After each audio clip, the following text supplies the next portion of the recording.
Welcome to Studio Chat, an entertainment talk show covering movies, TV, music, and more. Chelsea here with a very special guest who's a talented actress, singer, writer, producer, and of course best known for her role as Sly on the iconic show Dallas. Deborah Rennard, thank you for joining me. Yeah, my pleasure. Thank you so much. So we have plenty to talk about, of course, with your amazing background in TV, film, theater, concerts, so much to cover. But I'd like to start off right now in the present day with your most recent shows performing classic hit songs live with Al Sapienza. Tell me about the soundtrack of our lives and how that act came together. So Al and I met actually in acting class a long time ago, in 1984, when I was on Dallas. Actually, just the first few years of when I was on Dallas, and so we knew each other, not well, but we knew each other. And then about, I think it was around 2008, we reconnected when our acting teacher passed away. We reconnected at his memorial service. And now there's cell phones and emails and all the stuff that we didn't have in a long time ago. And so we exchanged email addresses. And I, as I mentioned, had stopped acting for about 20 years. I became a producer and a writer. But he was continuing to act. So he started sending me all his little, actor blasts, watch me on this, come see me on that, whatever. And so we got back in touch in 2010 when I was moving to New York City. I was separated from my husband then, and I decided I wanted to live out my dream of living in New York City, which I had never done. And so we reconnected, and we started talking, and he remembered that I used to sing, and he's like, Deb, I get invited to these charity events. They asked me to sing a few songs. Why don't you come with me? We'll sing. And I was like, I was a little nervous about it because I hadn't sung in front of people in a long time, but I'm like, okay. So we went, and people just loved us. Like, we started singing these duets, and afterwards they would come up to us and they'd say, wow, you guys are amazing. Where are you performing? Where's your show? We're like, we don't have a show. And then after a while, we're like, maybe we should have a show. There you go. We started thinking that way, and we started working on more and more songs, and it totally grew organically. We started putting on a performance where it was just, sorry, I just went my eye. It was just songs. And then we're like, okay, we have to figure out how to make this into a show, so what can we talk about? How can we introduce something that the audience doesn't know? So we kind of started making it a history lesson and what was going on in the world at the time, because we sing a lot from the 60s and the 70s. We talk about our lives and our careers and how the music affected us. And then we came up with the idea of having all of these photo montages and videos, and it just kept growing to now where it's a 2-hour show. We can say worldwide because we have performed now several times in Italy and the Philippines. And we do, every year, at least once a year, we're performing at the Cutting Room in New York City, at Vibratos in LA, at the Smith Center in Las Vegas, various venues in Florida, and in New Jersey.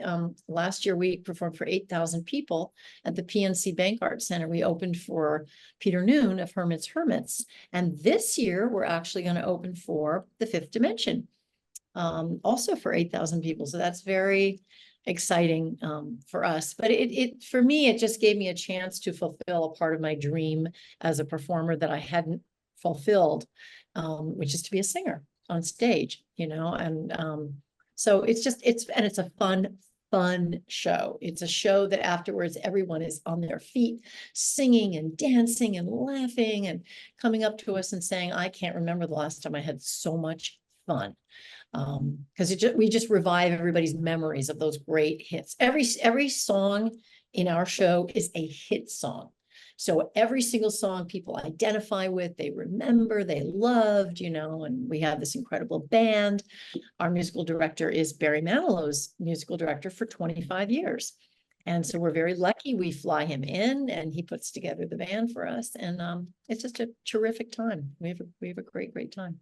That's so wonderful to hear. And I love that it is, kind of started as a project for the fun of it. And it's still, even as it's growing, like just has that fun energy about it. Totally, totally. We were singing, honestly, it started because we were singing in karaoke rooms, not bars, but like those private rooms that you can rent, Yes. and just having a blast. We were always closing the place down. We would just sing until dawn, until they kicked us out, having so much fun. And that's kind of what gave us the idea too, of like, you know what, this is fun. Let's just sing together. It's joyful.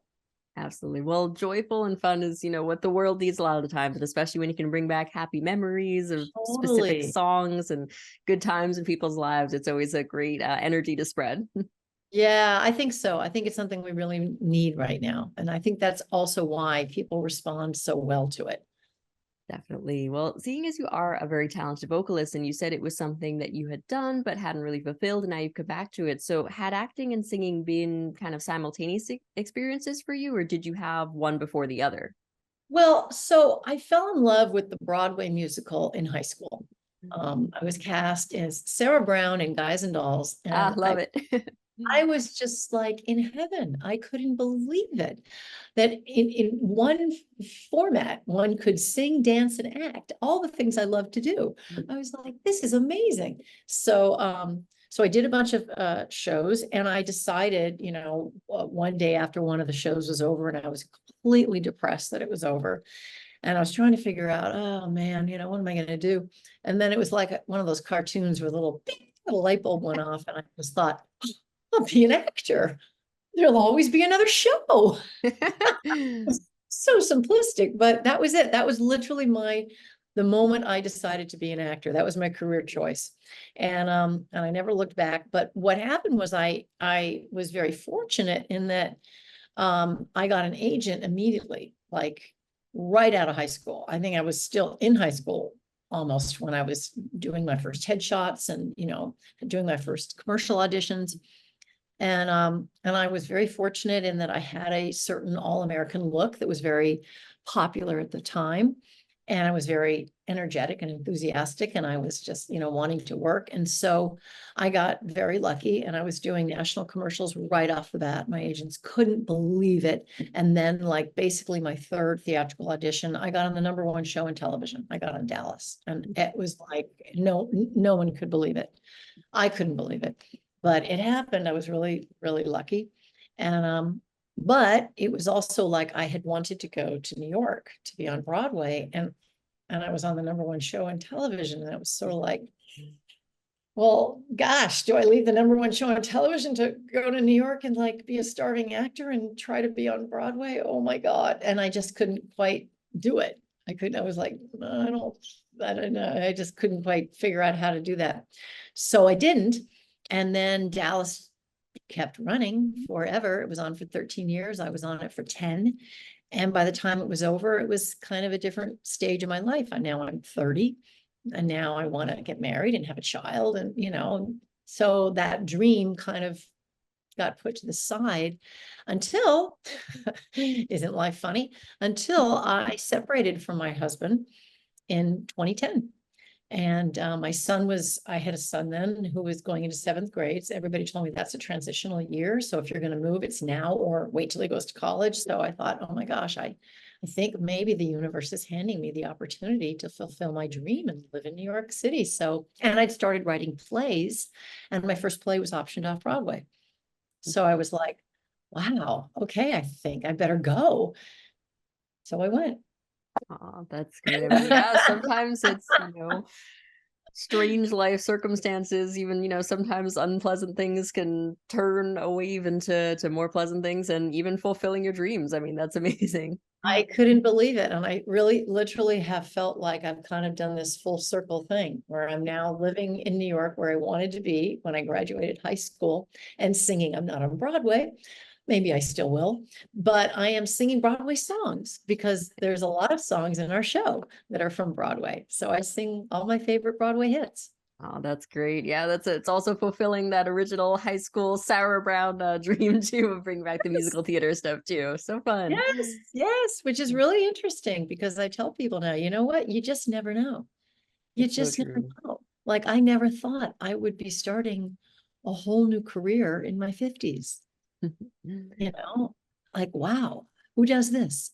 But, you know, and then after doing the show for a few years, you know, because we have in our show, we have a reel that is like our acting reels, right? You know, which shows the acting work that we've done. So people can remember, oh, I saw him on this. Oh, I saw her on that, you know, and so after the show, then people would come up to me and say, wow, this is great.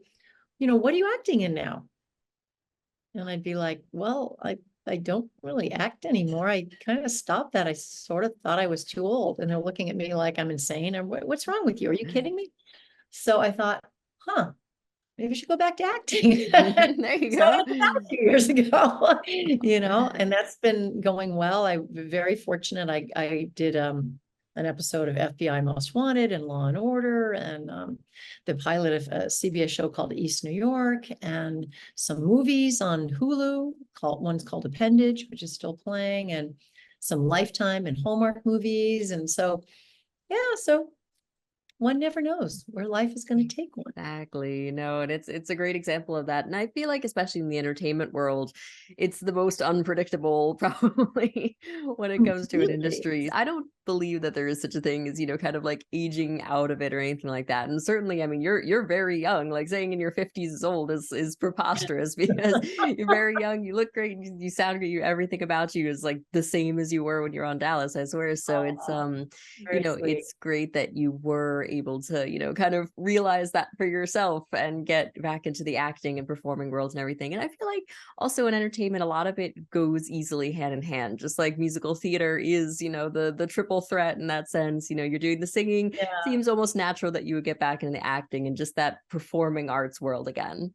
Yeah, yeah. And I get to do a little dancing in the show too, which I love. And recently went back to dance class, which also was like crazy because the Aw. studio I used to study at in New York when I came to New York, it's called Steps on Broadway. It's still there and it looks exactly the same. And I showed up one day a few months ago. I walked in and I just went, oh my God. And there were all these young girls like your age there, right at the desk. And I just looked at them and said, I used to study here 40 years ago. Aw. It's like, and it's exactly the same. I love it. So that was like thrilling for me too. So cool. Total full circle moment for you there. Totally, totally. All of it is like full circle for me. So cool. Amazing. Well, I also recently spoke with Deborah Tranelli, your Dallas castmate, and she mentioned that she had a hand in choreographing your live show too. So it seems like you two have It maintained did. a friendship outside of the Ewing Oil secretary connection. Yeah, Deb and I were always really close on the show. I mean, because of course we ended up doing a lot of scenes together. And you know how it works in the TV and film business. If you're not in a scene with someone, you can actually never meet or have much contact with someone that you're not actually in a scene with because you're shooting on different days, different times, you know, occasionally run into people in the makeup trailer or something if you're shooting on the same day. But Deb and I did a lot of scenes together over the years. And so we were very close when we were working on the show. But then we lost touch, as one does in the world of Hollywood, because everybody's busy. And you know, I was living in LA and I was moving around different places, and she was here back on the East Coast. But funnily enough, through the Dallas website, the guy who runs that, Josh Eilberg, he put us back in touch, and it was so great. And then we got back in touch before I even started doing the singing act. But then when I started doing the singing act, I remembered that Deb had done so many shows herself. And I was looking for somebody to help me with some moves, little choreography. And I'm like, Deb, would you come and help me? And she's like, oh, I'd love to. So some of my songs that I do are it's actual choreography that she came up with for me. So fun. I love that. And I love that reconnection, you know, in a sense through the fan base of Dallas, you know, in a way that the Yeah. people wanting to see you and hear about what you're up to these days is what ended up bringing you back together. Exactly. And you know, we all saw each other. Well, that's where I met you, right? At the Hollywood show. Didn't I Yes, meet the you? Hollywood show, Yeah. Dallas reunion. We Exactly. just had that fabulous Dallas reunion where I saw people I had not seen since the show ended, like Charlene and Kathy and Cherie, and I mean, amazing, you know, Steve Canale and Patrick and Linda. Well, Patrick and Linda I saw when there was a fundraiser to get a star on the Hollywood Walk of Fame for Linda. And that was Okay. maybe 2000 and, well, I'm so bad with dates, but maybe 2007 or 8, something like that. And so I did see them then, but a lot of people I hadn't seen since the show ended. So it was, and 26 cast members. That was super fun. That was probably the biggest Dallas reunion that's happened either in a long time or at all, as far as I'm concerned. It Yeah, was so wasn't it many. great? And they played the Yes. Dallas theme song, and they had the oil, they had the portrait of Jock, and they Yes. had a little miniature of the oil well, and I mean it was like, Yes. And and the the whole South South Fork Fork Ranch. Ranch. Yeah, Exactly. it's super fun. And there were people coming up to us saying, "Oh my God, I flew in from London, I flew in from Germany." I'm like, "Whoa, are you kidding?" And they were so excited. They were like, "No, you don't understand. This is the first time 26 cast members, they felt like they'd won the lottery, that they were coming to one event and getting to see all these cast members. It was really sweet. It really was. Dallas fans, I will say, I always got the nicest fan letters from people. I really did. People were so kind, and they would just talk about how much they loved you and how beautiful you are and how great your work was and how much the show meant to them. And you're like, "Oh, this is so nice." It's great. Dallas has such a strong fan base, honestly, because it was such a strong show. I mean, storyline wise, it was so engaging. It had people so enthralled and waiting, to see what happened next and everything. It Yes. was a very strong show in that sense. So the fan base is still just as obsessed as they were when they saw it the first time. Yeah, and now you can stream it, which is Exactly. great. So now I'm actually at some of these events, I'm actually meeting fans who are way too young. Well, sometimes I do meet people who are like, I look at them and I say, "How can you be a Dallas fan? You must have been like 10 when it was on." And they're like, "Yeah, I saw it with my mom, or I watched it with my grandma, or, and they remember, and they have these great memories. But then there's other people like I've met that were in like their 30s. And I said, "What, did you watch this as a child?" And they said, "No, we came to it from streaming and we love it." They're like, "We can't believe we're getting to meet Sly." It's so Exactly. nice. I mean, that's how I came to it as well, from the streaming. I mean, Really? I obviously Yeah, was because you're not young. seeing it the first time around, but I've always been interested in classic TV shows and everything. And Dallas was one of those that I just hadn't quite gotten to yet. And I very recently got into it and then found out about the Dallas reunion, getting to meet the whole entire cast. It was just a whole experience that was so much fun.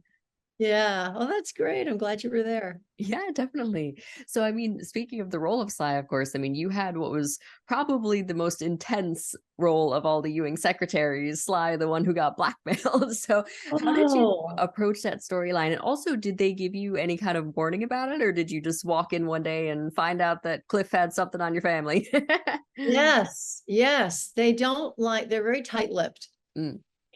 I mean, now they're super tight-lipped because there's like, you have these auditions and there's all the code names for the show, and you have to, they don't want you posting anything, and they're really tight-lipped. Harder But now to keep secrets. yeah, exactly. But yes, even in those days, because so much hinged on that, you know, oh my God, I'm blanking the word. The cliffhangers, and you don't know what's going to happen. You're going along watching it, and then all of a sudden, the last 5 minutes, you get sucked in. Oh my God, what's going to happen next week? So they didn't like to give away a lot of any of the storylines that they didn't have to. And in fact, sometimes for the big season finales, they would actually write and shoot 3 different endings. So nobody knew, not even the cast, Oh, what the wow. real one was. We would see in our script what we would shoot, it, and they would shoot it, and then we didn't know which was the real ending, which was the fake ones, which is kind of fun. But I did not know that was coming, and I was, of course, very excited and happy when it did. And there's an interesting story to my getting this role, which leads to that, which is that when they were auditioning for my character, they weren't initially looking for someone like me. Even my own agent said, "You're not really right for this part, but we think you might be right for something else, so you should just go in." I was like, "Okay." So I went in and I auditioned, and I was told was having lunch with Leonard Katzman. He was the executive producer, and he was really the force behind the show. He directed most of the episodes, and he said to me, you weren't what we were looking for. I was like, really? He said, no, you weren't. But when you came in the door, we were like, well, wait a minute. How much more interesting would it be that the biggest villain in television has this very innocent, sweet young woman as his secretary, as opposed to someone more worldly or, jaded or cynical or whatever, somewhat that you might expect. And then we have somewhere to go with the story. And that's what I think may have been the beginnings of him thinking, maybe we can blackmail her and use that. So she's so sweet and innocent, one would never suspect, sly, and that's how it started. And and in fact, my first day on the set, I was sitting there in, Larry's office, JR's office, waiting, I'm having the interview, right? Where he's interviewing me, I'm sitting there, Larry comes in, he sits down, he looks at me. He looks back at Leonard, who's directing. He looks back at me. He looks at Leonard again. He goes, this is who you cast as my, oh my gosh. He said, she's so innocent looking. She looks like a milkmaid. And for 2 years, he called me a milkmaid because he's like, he couldn't believe it. He's like, I can't, so he didn't even see that coming. But that's what Leonard was thinking. This will be interesting, to go this way with the character. And of course, I was thrilled to be brought out of the office, and they stuck me in bikinis and put me by the pool, and Cliff blackmails me, and it was fun. And then the scene where Larry finds out, and I just break down sobbing because I'm so loyal to JR, and I'm so loyal to the company, and I'm such a good person. I would never have done it except for my brother, who they were using over me. And then he finds out and turns me into a double agent, which was super fun. But Larry directed that episode, and it was really nice because he knew that I was a young actor, and was very nervous about it. And in television, things move very, very fast. And so basically, if people have hit their marks and said their lines, you're moving on to the next scene. This is not art. Okay, done, cut, get out. Right, exactly. Okay, good.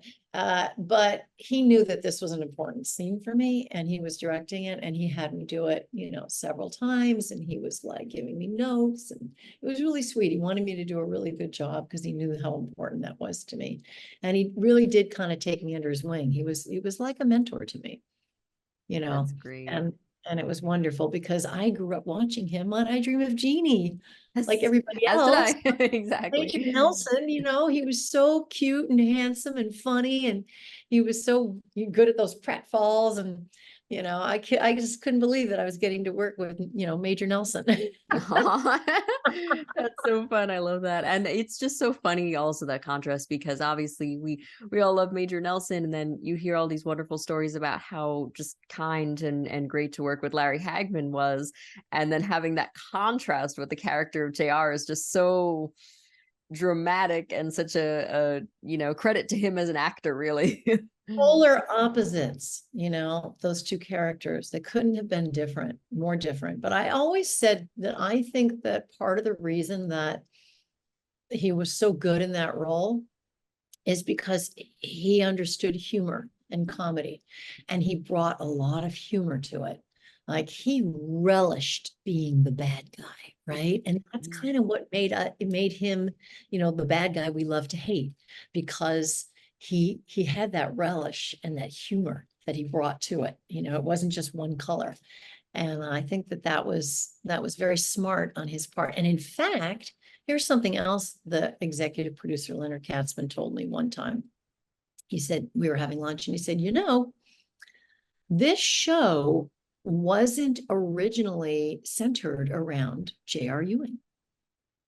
I said, really? He said, this show was originally written as a modern day Romeo and Juliet.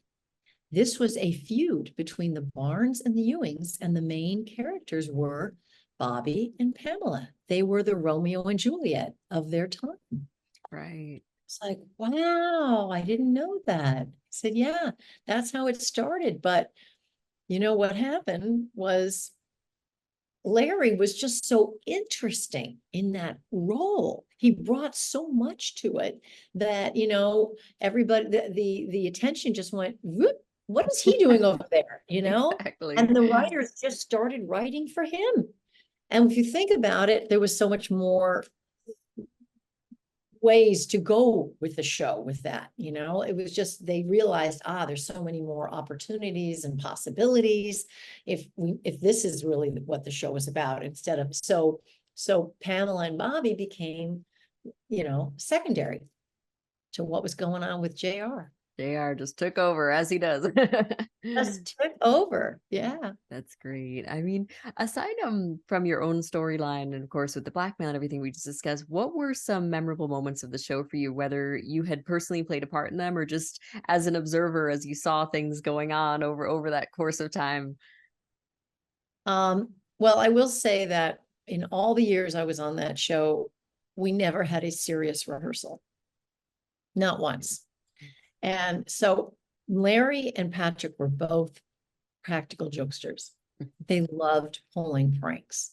So they did it a lot, and they kept everyone laughing because of it. And so that was super fun. I don't know if Tranelli talked about any of those moments. I remember one time I came in and it was JR was concerned that people were bugging his office phone and stuff. Yeah.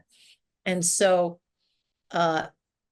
Patrick, unbeknownst to him, had found this enormous fly, like replica of a fly, right? Like this big. And he stuck it on the phone. Oh, man.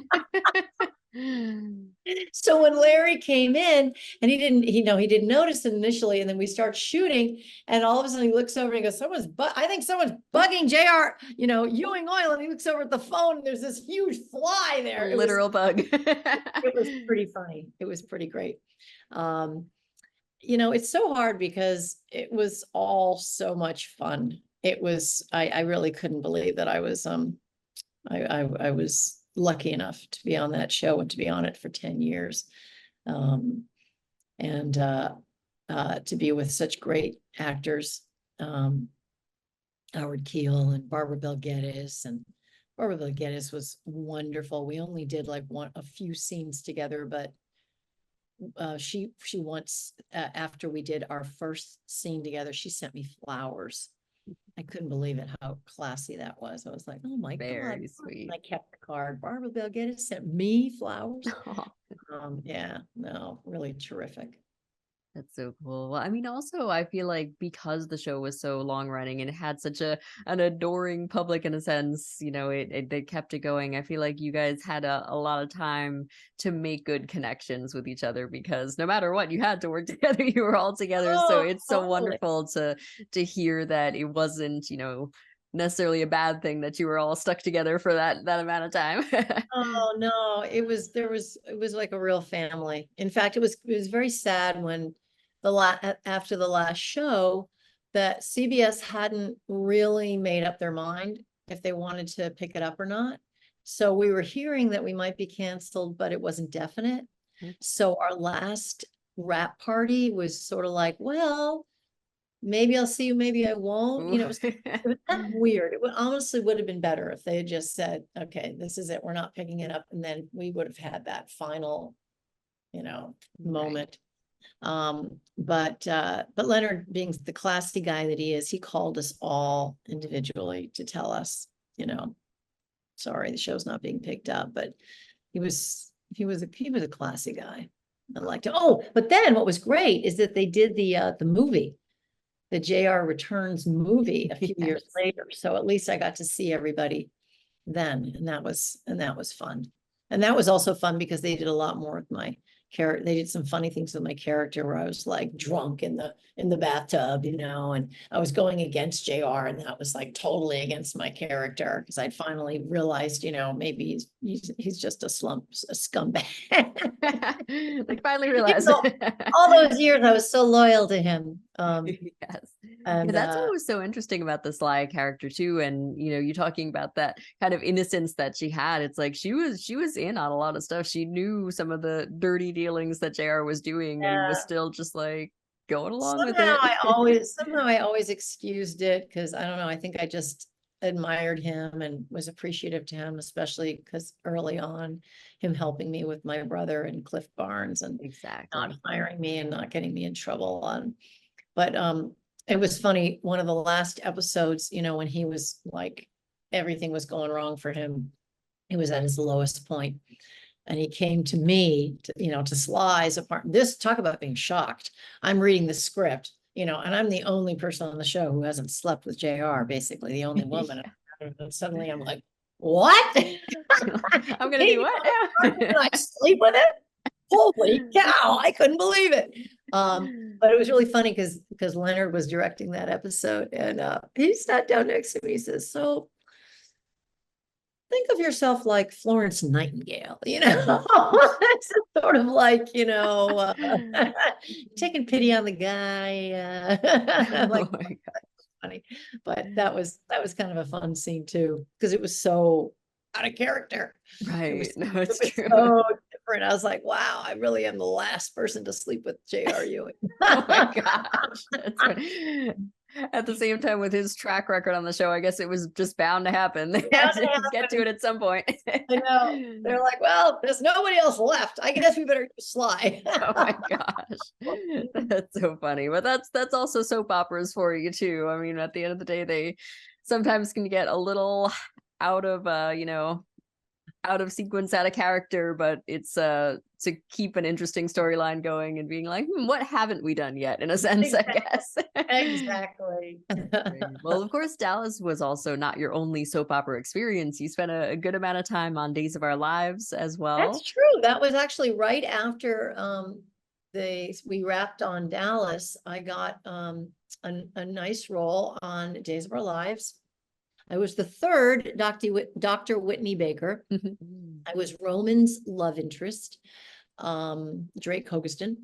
And that was a lot of fun. I had never done a daytime soap before. And I do have to say, I could see why actors like it. There's something nice about the schedule. You're always indoors. It was very comfortable. Sometimes shooting your own locations is not so comfortable, but everyone was very nice.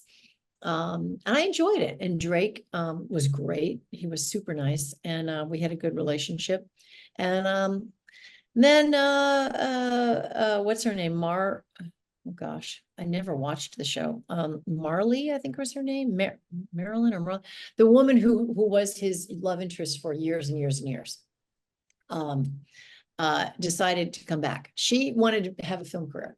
And so she'd gone off to do that, and it wasn't quite working out. So, and they had tried one actress, and that, I guess she didn't work out, and they tried another one for a love interest for him. And so, but the way it works in daytime soaps, like from one week or one day to the next, an entirely different actor is playing the same part, and they never explain it. It's hilarious. So I guess there were two other Dr. Whitney Bakers before me, and then they got me, and I was on it for 9 months. So that was great. But then, she decided she wanted to come back. So I got the boot. It was fun. I enjoyed it. Definitely. Now that is such an interesting thing again about the soap opera topic, is how they can just swap out an actor sometimes and people are just like, okay, that's who it is now. I had never watched them before. I didn't understand the world of soaps before I got on it. And I just thought that was the strangest thing, that they just one day to the next, a new actor's playing the part and nobody even bothers to explain it. Like, that's interesting. Okay. All right. Yeah, and everybody goes, all right. Exactly. Dallas had a bout with that as well, with Barbara Bel Geddes transitioning into Donna Reed all of a sudden. Donna Reed suddenly, and then back to Barbara Barbara, and then back to Barbara. Because Exactly. Donna Reed was lovely, and I was a big fan of hers, especially from It's a Wonderful Life. Oh my God, amazing classic movie. But I think that there was something missing, that something that Barbara Bel Geddes had. She had a more of an earthy quality that people liked, and I think people were kind of missing that with Donna Reed, unfortunately. And so Barbara just said she'd come back, and so I got her back. But again, with that soap opera factor, I it know, was but just again, acceptable. It was just like, no okay, now you're Donna, now explanation you're of Barbara. what Okay. happened. Yeah, I know. Bizarre, right? Like, as long as we have a Miss Ellie, we'll figure out the rest, right? That's right. That's right. So funny. Moving off the topic of Dallas for a moment, you mentioned your plays before as well. Yeah, as a playwright, your plays For Worse and More made their debuts not too long ago. So when did you get into the playwriting side of things? I think it was around 2006, 2007. I started working on some plays and getting some readings done. And then my first play was optioned, I think it was 2009.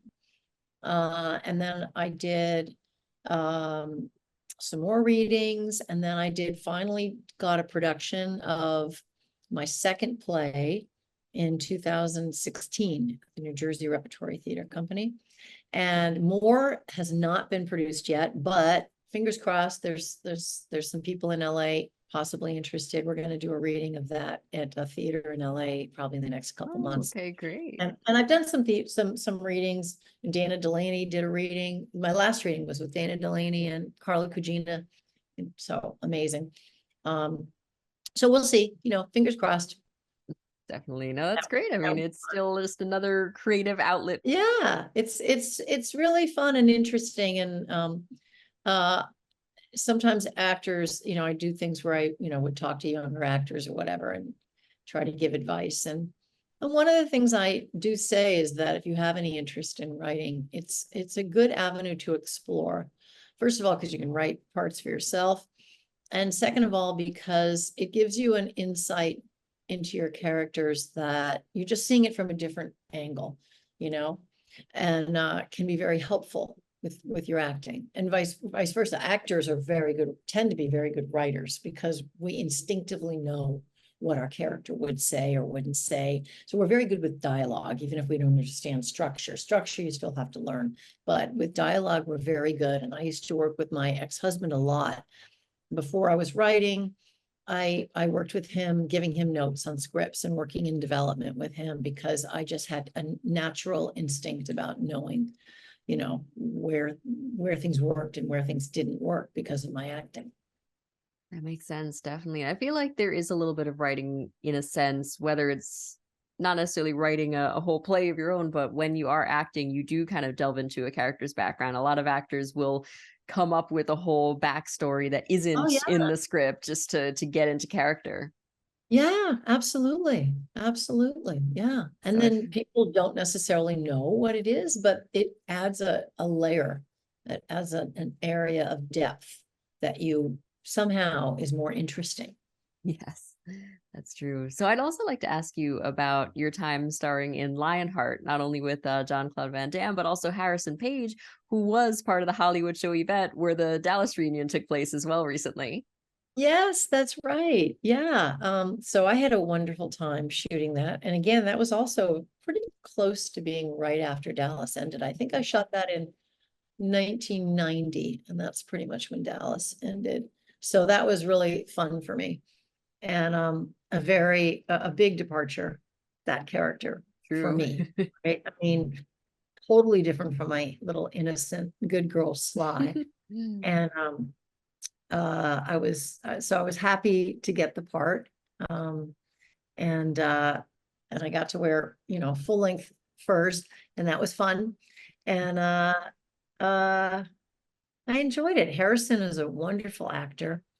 He also studied at the same studio that I studied at, so he knew we had a teacher in common.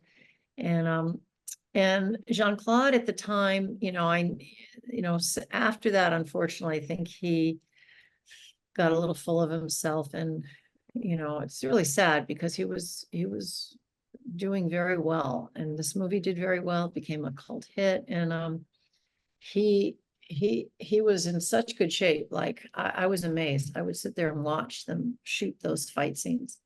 And it's not like I was a big fan of martial arts, but it would be impossible not to appreciate the artistry Yeah, of it, of course. because he moved so fast.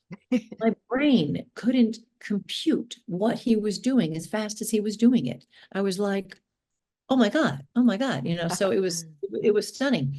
And I always tell everyone, to give him the credit, he didn't have other people doing those fight scenes. He did them. He did them all. And he was great, to me. He was hardworking. He came in, knew his lines, was totally professional. And unfortunately, I think after that, I heard stories, that he got full of himself and got into drugs, and that's really sad. He's been coming back the last few years, so that's nice to see. But we had a wonderful relationship, and it was a terrific opportunity. The director, Sheldon Lettich, was just thought I was fabulous, so that doesn't hurt. Of course, yeah. That's gonna be, and you were and are fabulous, of course. So Nice. you're definitely very And true. what was funny is that, I think because it was such a departure from my normal persona, and I met people after that, and to this day, that until I tell them I was the female lead in that movie, they don't remember, they don't recognize me. Mm. And then, like, I do these signing events now, and people come and they're just like, oh my God. And because of our show, people come up to me afterwards and they're amazed. They're like amazed, like that was you, like they kind of can't believe it. Yeah, that was me. So But funny. Yeah, I it's mean, fun, that's a credit to your acting as well, though, because you had that 10-year tenure in Dallas as a certain character, getting a certain image in everybody's minds, and then you're just like, okay, complete contrast over here Yeah, to get into yeah, Lionheart and other roles that you played as well. yeah. So that's good. It's good to Yeah. play different things.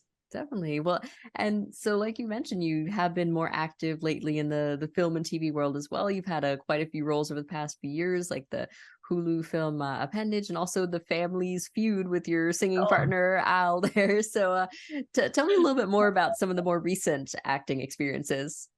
um, yeah. So, well, those are the more recent ones. Family's Feud is pretty silly.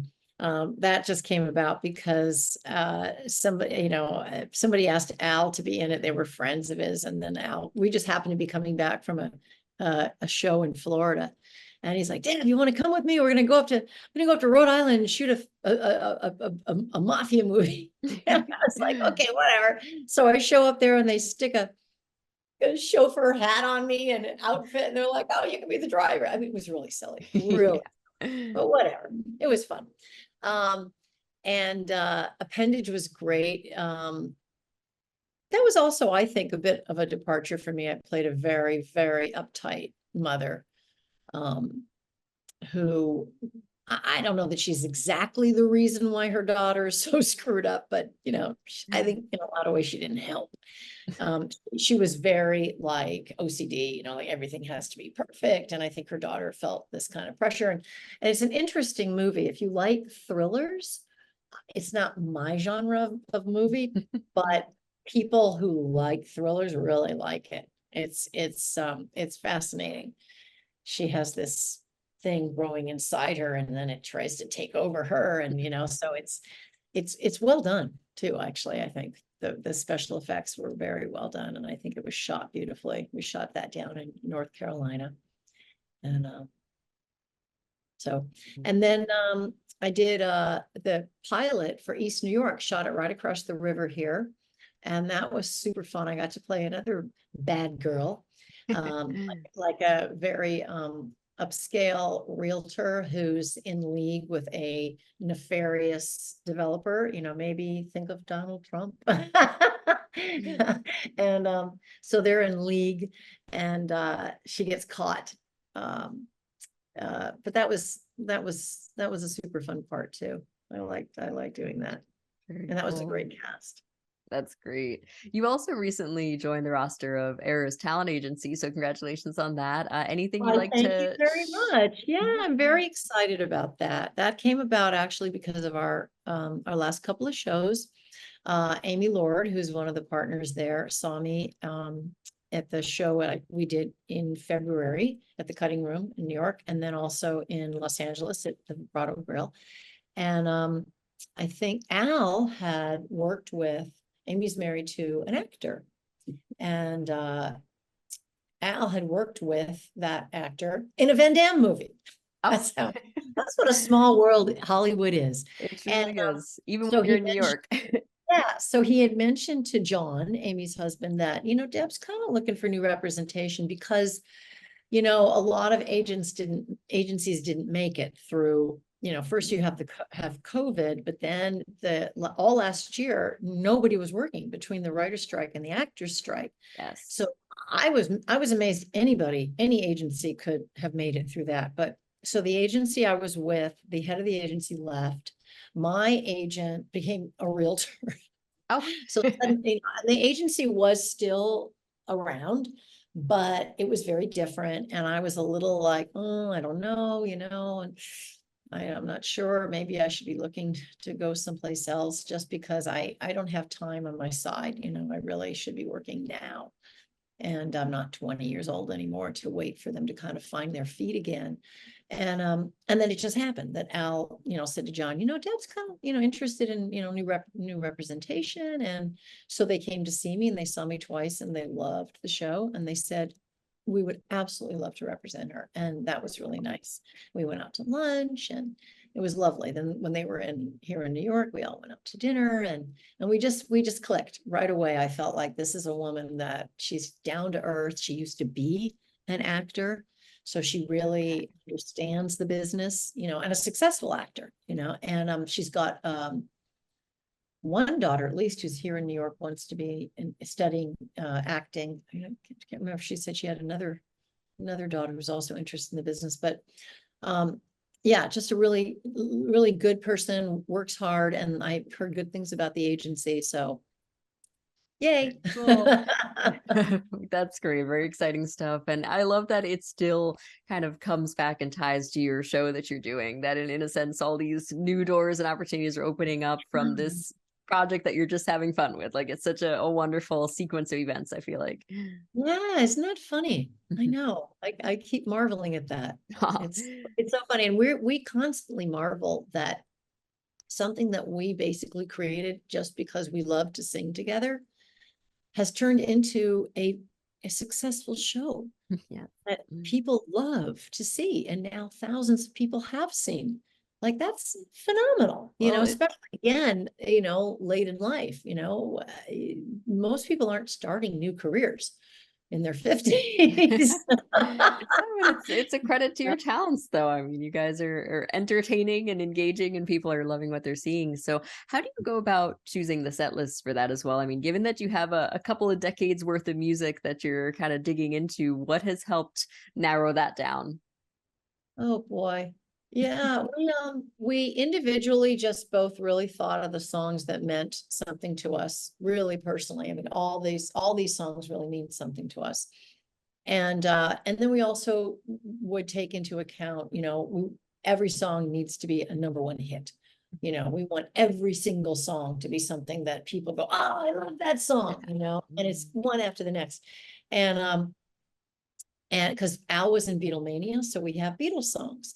And because I love Broadway, we have Cabaret, we have Funny Girl, we have Phantom of the Opera, we have West Side Story, because Barbra Streisand was my idol growing up. We have Barbra Streisand and Neil Diamond, and so every song is personal to us and something that we hope is personal to the audience. And I think what's interesting about it is that because it's such an eclectic mix of music, a lot of times you'll see a show, especially a cabaret act type show, which this kind of is. I mean, this is sort of in between a cabaret show and like an off-Broadway show, because we actually do have kind of a script to it. But a lot of those shows tend to be, you know, all one kind of music, either all one composer or all one kind of genre. And I feel that when I go to a show like that, after about 4 or 5 songs, I'm like, okay, I get it, I get it. I get a little more. So our show, we wanted to totally mix it up. And that's why we go from Beatles to Barbra Streisand to Frank Sinatra to Simon and Garfunkel to, you know, Broadway to, you know, and the audience is like, you know, whoa. And so the show goes very quickly, I think, for that reason. Like, it's a 2-hour show, usually without a break. The last time we did it in LA, they required that we take a break. They wanted an intermission. And so then we added a new song that we'd never sung before. And it was a song from a show that Al did up in Toronto, called Dirty Dancing. And the song is Time of My Life. And we thought, oh my God, wouldn't it be great to do this song? And we had so much fun working on it. And then we got one of the choreographers from the original production to work with us and do a little, do a little, few little dance moves. And we showed on the video behind us, Patrick Swayze and what's her name? Jennifer. Dancing, doing the whole dance sequence for Dirty Dancing. And so it was great. And Al is also really good friends with the creator of that show, with Eleanor Bergstein.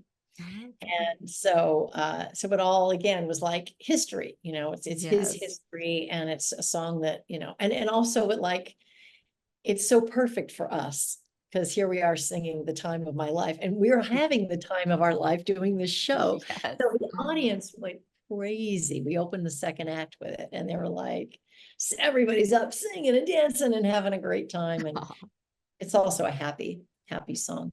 Absolutely. Well, this is so wonderful. This is definitely a show for everyone to catch whenever it comes to town, whether it's New York, LA, or somewhere around the world, because you guys have been expanding internationally. It's definitely something to catch. So this has been amazing getting to know more about you, your whole acting and musical history, and what you're working on right now. So can you give us an outlook of what's on the horizon coming up for you?